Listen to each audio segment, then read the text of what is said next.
ಲೋಕಸಭಾ ಚುನಾವಣಾ ದಿನ ಸಮೀಪಿಸ್ತಾ ಇದೆ. ನಾಯಕರು ಅಸ್ತ್ರ ಪ್ರತ್ಯಸ್ತ್ರಗಳ ಪ್ರಯೋಗವನ್ನ ಮಾಡ್ತಿದ್ದಾರೆ. ಹೀಗಿರುವಾಗ ರಾಜ್ಯ ಕಾಂಗ್ರೆಸ್ ನಾಯಕರು ಬಿಜೆಪಿ ವಿರುದ್ಧ ತೆರಿಗೆ ಯುದ್ಧವನ್ನ ತೀವ್ರಗೊಳಿಸಿದ್ದಾರೆ. ನಿನ್ನೆ ವಿತ್ತ ಸಚಿವೆ ನಿರ್ಮಲಾ ಸೀತಾರಾಮನ್ ಕೊಟ್ಟಿದ್ದ ಸಮಜಾಯಿಷಿಯ ವಿರುದ್ಧ ಕೈಕಲಿಗಳು ಮುಗಿಬಿದ್ದಿದ್ದಾರೆ. ಕಾಂಗ್ರೆಸ್ ಬಿಜೆಪಿ ಬರ ಪರಿಹಾರದ ಸಮರ. ವಿತ್ತ ಸಚಿವೆ ಉತ್ತರಕ್ಕೆ ಕಾಂಗ್ರೆಸ್ ತಿರುಗೇಟು. 18,171 ಕೋಟಿ ಪರಿಹಾರ ಕೇಳಿದ್ದೀರಿ, ಇವತ್ತವರಿಗೆ ಕೊಡಲಿಲ್ಲ. Karnataka government had submitted a memorandum. Writ petition ಅನ್ನು ಫೈಲ್ ಮಾಡಿದ್ದೀವಿ. The state has got every right to do what it wants, to go to the court. Please let it go. ಯಾವತ್ತೂ ಕೂಡ ಕೊಟ್ಟು ನಡ್ಕೊತೀವಿ. Promises ऐसे दे रहे हैं, बजट में तो इतना घाटा होगा, पैसा बचेगा ही नहीं.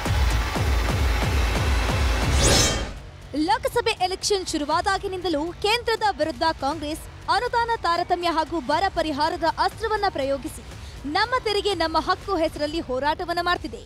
ನಿನ್ನೆ ಸಚಿವ ಕೃಷ್ಣ ಭೈರೇಗೌಡ ಕೇಂದ್ರದಿಂದ ರಾಜ್ಯಕ್ಕೆ ಬರಬೇಕಿರೋ ಪರಿಹಾರ ಹಾಗೂ ಅನುದಾನದ ಬಗ್ಗೆ ದಾಖಲೆಗಳ ಸಮೇತ ಮಾಹಿತಿಯನ್ನ ನೀಡಿದ್ರು. ಕಾಂಗ್ರೆಸ್ನ ಈ ಹೋರಾಟಕ್ಕೆ ನಿರ್ಮಲಾ ಸೀತಾರಾಮನ್ ಕೂಡ ತಿರುಗೇಟನ್ನು ಕೊಟ್ಟಿದ್ರು. ಬೆಂಗಳೂರಿನಲ್ಲಿ 10 ಸಮಸ್ಯೆಗಳಿವೆ, ನನ್ನ ತೆರಿಗೆ ನನಗೆ ಕೊಡಿ ಅಂತ ಬೆಂಗಳೂರು ಜನ ಕೇಳಿದ್ರೆ ಏನ್ ಹೇಳ್ತೀರಾ ಅಂತಿದ್ರು. ತೆರಿಗೆ ಅನ್ನೋದು ಒಬ್ಬರ ಒಂದು ಸ್ಥಳದ ಅಭಿವೃದ್ಧಿಗಾಗಿ ಅಲ್ಲ, ಎಲ್ಲರ ಸಮಾನ ಅಭಿವೃದ್ಧಿಗೆ ಅಂತ ಹೇಳಿದ್ರು. ಅಲ್ಲದೆ ಅನುದಾನ ನೀಡೋಕೆ ಚುನಾವಣಾ ಆಯೋಗದಿಂದ ಅನುಮತಿಯೂ ಇರಲಿಲ್ಲ ಅಂತ ಹೇಳಿದ್ದಾರೆ. तो बेंगलुरु वाले सब बेंगलुरु के टैक्स को हमारी हक मान करके अगर वापस इधर ही खर्च करने के लिए डिमांड किया तो क्या होगा कल्याण कर्नाटक में? हम देश के हित में टैक्स पे करते हैं. Are awaiting that clearance from the election commission, post which the high level committee will immediately sit and discuss. ಹಣಕಾಸು ಸಚಿವೆ ನಿರ್ಮಲಾ ಸೀತಾರಾಮನ್ ಅವರ ಈ ಹೇಳಿಕೆಗೆ ಈಗ ಕಾಂಗ್ರೆಸ್ ಮತ್ತೆ ಕಿಡಿಕಾರ್ತಿದೆ. ಅನುದಾನದ ಬಗ್ಗೆ ಸುಳ್ಳು ಹೇಳೋ ಬದಲು ಒಂದೇ ಒಂದು ಬಾರಿ ಬಹಿರಂಗ ಚರ್ಚೆಗೆ ಬನ್ನಿ ಅಂತ ಸಿಎಂ ಸಿದ್ದರಾಮಯ್ಯ ಸವಾಲನ್ನ ಹಾಕಿದ್ದಾರೆ. ನಿಮ್ಮ ವೈಫಲ್ಯಗಳ ಬಗ್ಗೆ ಸಮರ್ಥನೆ ಮಾಡ್ಕೋಬೇಡಿ ಅಂತ ಹೇಳಿದ್ದಾರೆ. ಅಲ್ಲದೆ ಇಂದು ಚುನಾವಣಾ ಪ್ರಚಾರ ಕಾರ್ಯಕ್ರಮದಲ್ಲಿ ಮಾತನಾಡಿದ ಸಿಎಂ, ಬರಗಾಲ ನಿರುದ್ಯೋಗದ ಬಗ್ಗೆ ಮೋದಿ ಮಾತನಾಡಲ್ಲ, ಇಂಥವರಿಗೆ ವೋಟ್ ಹಾಕಬೇಡಿ ಅಂತ ಹೇಳಿದ್ದಾರೆ. ಇವತ್ತು ನುಡಿದಂತೆ ನಡೆದಿದ್ದೀವಿ. ದಯಮಾಡಿ 26ನೇ ತಾರೀಕು ನೀವೆಲ್ಲರೂ ಕೂಡ ಮತಗಟ್ಟೆಗೆ ಹೋಗಿ ಹಸ್ತದ ಗುರುತು ರಾಜೀವ್ ಗೌಡ ಇವರನ್ನ ನೀವು ಗೆಲ್ಸಿದ್ರೆ ಕರ್ನಾಟಕಕ್ಕೆ ಆಗಿರ್ತಕ್ಕಂಥ ಅನ್ಯಾಯಗಳ ವಿರುದ್ಧ ಹೋರಾಟ ಮಾಡತಕ್ಕಂಥ ಶಕ್ತಿ ಇವರಿಗಿದೆ. ಶೋಭಾ ಕರಂದ್ಲಾಜೆ ಯಾವತ್ತಾರು ಬಾಯಿ ಬಿಟ್ಟಿದ್ದಾರ? ಬಿಜೆಪಿ ಅವರು ಯಾರಾದ್ರೂ ಬಾಯಿ ಬಿಟ್ಟಿದ್ದಾರ? ಮತ್ತೆ ಯಾಕೆ ಓಟ್ ಹಾಕ್ತೀವಿ ಅವರಿಗೆ? ಇವರು ನಿಮ್ಮ ಧ್ವನಿಯಾಗಿ ಲೋಕಸಭೆಯಲ್ಲಿ ಕೆಲಸ ಮಾಡ್ತಾರೆ. ಇಂಥವರು ಹೋದ್ರೆ ಕರ್ನಾಟಕದ ಹಿತ.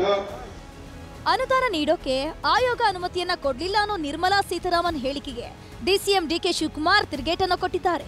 ಬರಕ್ಕೂ ಚುನಾವಣಾ ಆಯೋಗಕ್ಕೂ ಏನ್ ಸಂಬಂಧ ಅಂತ ಪ್ರಶ್ನೆಯನ್ನ ಮಾಡಿದ್ದಾರೆ. ನಿರ್ಮಲಾ ಸೀತಾರಾಮನ್ ಅವರು ತಮ್ಮ ತಪ್ಪನ್ನ ಒಪ್ಪಿಕೊಂಡಿದ್ದಾರೆ ಅಂತ ಗೃಹ ಸಚಿವ ಡಾಕ್ಟರ್ ಜಿ ಪರಮೇಶ್ವರ್ ಹೇಳಿದ್ರು. ಡಿಸೆಂಬರ್ನಲ್ಲೇ ಬರ ಪರಿಹಾರದ ಬಗ್ಗೆ ವರದಿಯನ್ನ ನಾವು ಸಲ್ಲಿಕೆ ಮಾಡಿದ್ವಿ, ಆದ್ರೆ ಮೀಟಿಂಗ್ ನಡೆಸದೇ ಇರೋದು ಕೇಂದ್ರದ ವೈಫಲ್ಯ. ಹೀಗಾಗಿ ನಿರ್ಮಲಾ ಸೀತಾರಾಮನ್ ಅವರು ನಾಡಿನ ಜನರ ಕ್ಷಮೆ ಕೇಳಬೇಕು ಅಂತ ಆಗ್ರಹಿಸಿದ್ರು. ನಮ್ಮ ಒತ್ತಾಯ ಏನು ಅಂತ ಹೇಳಿದ್ರೆ, ನೀವು ತಪ್ಪು ಮಾಡಿದ್ರಿ. ಯಾರಿಗೆ ತಪ್ಪು ಮಾಡಿದ್ರಿ? ಕರ್ನಾಟಕ ರಾಜ್ಯದ ಜನತೆಗೆ, ಕಾಂಗ್ರೆಸ್ ಪಕ್ಷಕ್ಕಲ್ಲ, ಕರ್ನಾಟಕ ರಾಜ್ಯದ ಜನತೆಗೆ ತಪ್ಪು ಮಾಡಿದ್ದೀರಿ. ಅದಕ್ಕಾಗಿ ನೀವು ಕ್ಷಮೆ ಕೇಳಬೇಕು.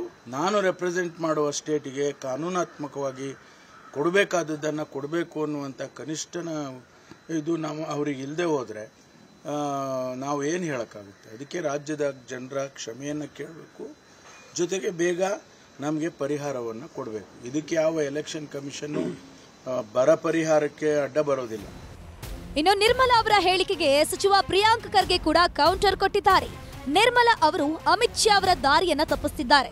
ಸಿಎಂ ಸಿದ್ದರಾಮಯ್ಯ ಅಮಿತ್ ಶಾ ಅವರನ್ನ ಹೋಗಿ ಭೇಟಿ ಮಾಡಿ ಅವರಿಗೆ ವರದಿಯನ್ನ ಕೊಟ್ಟಿದ್ದಾರೆ ಅಂತ ಹೇಳಿದ್ದಾರೆ. ಅಲ್ಲದೆ ಸಿಎಂ ಏನು ದೆಹಲಿಗೆ ಅಮಿತ್ ಶಾ ಹತ್ರ IPL ಟಿಕೆಟ್ ಕೇಳೋಕೆ ಹೋಗಿರ್ಲಿಲ್ಲ ಅಂತಾನೂ ಟಾಂಗ್ ಕೊಟ್ಟಿದ್ದಾರೆ. ಸಿದ್ದರಾಮಯ್ಯ ಸಾಹೇಬ್ರು ಹೋಗಿ ಪ್ರೈಮ್ ಮಿನಿಸ್ಟರಿಗೆ ಭೇಟಿಯಾದಾಗ ಏನು ಖಾಲಿ ಕೈನಲ್ಲಿ ಹೋಗಿದ್ರು?